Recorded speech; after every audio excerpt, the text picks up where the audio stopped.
Most people don't know I initially wanted to become a veterinarian. It was my passion. So I took about 4 years of calculus, chemistry, statistics, physics, biolab, every single animal science class that you can think of to become a veterinarian. And I went to watch a surgery with our local vet.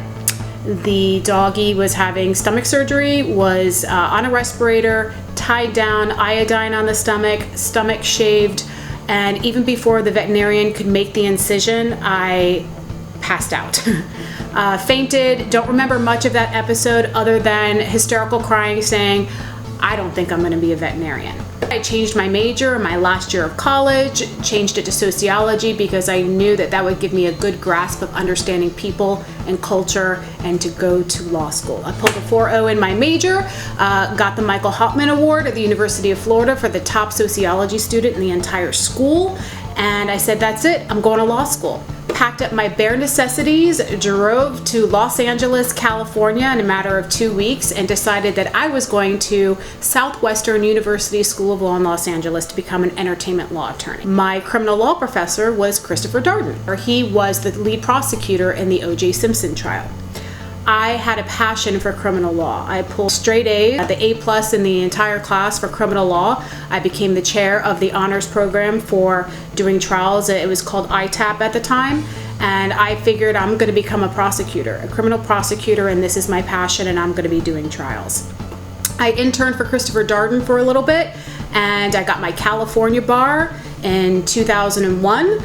And moved back to Florida. I got my Florida bar, the very next bar that they give in February of 2002. When I came back to Florida, I was presented with an amazing opportunity to work for a law firm that did personal injury law. And they made me an offer I couldn't refuse. And what I enjoyed most about personal injury law is that you help people who desperately need your help. From about 2001 to 2006, I was working for other personal injury law firms. I was very dedicated on helping my clients. I went from firm to firm to firm, always having a difficulty being able to help my clients the way that I felt they deserved to be helped. In 2006, I decided I was going to open my own law firm. It was never a plan of mine, but I found myself leaving my third law firm thinking, I have a passion for helping people, and I can't seem to find the right home who has that same passion with me and that would team up with me and really take care of the client's needs. So in 2006, I started my own personal injury law firm from my dining room table. I had a handful of files. I practiced both personal injury and PIP litigation, and little by little, I worked hard servicing my clients. Clients were referring their friends and family because they loved the personalized touch that I gave to their personal injury cases. Hired my very first legal assistant. I was in an executive office suite, took over a little bit more space for my legal assistants, and then before you know it, we were growing exponentially. At one point, we were up to 25 employees.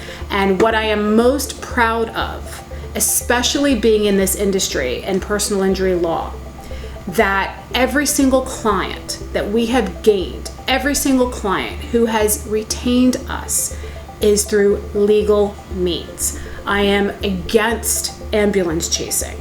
And I want people out there in the community to know that if you're involved in a motor vehicle accident, any kind of accident, it is imperative that you choose your own attorney.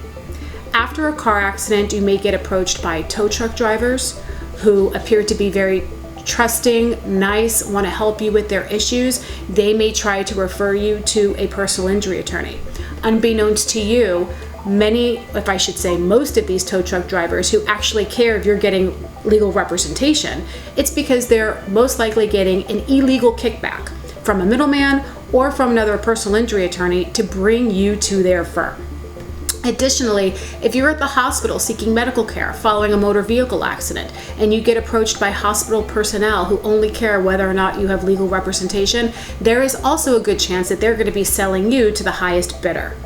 If you get any phone calls on your phone following a personal injury crash and they tell you they're from an accident consulting company or they're an investigator on your claim, chances are they are what we call a runner, and they are trying to unlawfully, illegally solicit you and sell you to a personal injury firm or to a medical provider who is eager to make money off your injuries. When somebody's involved in a car accident, they're injured, their car is damaged, they're in pain, they don't know how they're going to be able to go to work, and they're vulnerable and they don't know who to trust. Unfortunately, there's a lot of unscrupulous people in my industry that try to take advantage of car accident victims. I have a passion for being that person that clients can come to and know that they have a safe place, that I will always look out for their best interests. So I feel that I'm doing a good job as a personal injury attorney if I properly educate my clients on what Florida law is as a personal injury client. I help you get your car fixed. I help get you the medical treatment that you so desperately need. I help build your case. We help get you out of pain, and I negotiate the best possible bodily injury settlement that I can for you. If I've done all of those things, then I've done my job. Call my office for a free consultation, 954-346-5420, and that's 1-844-4-LADY-LAW.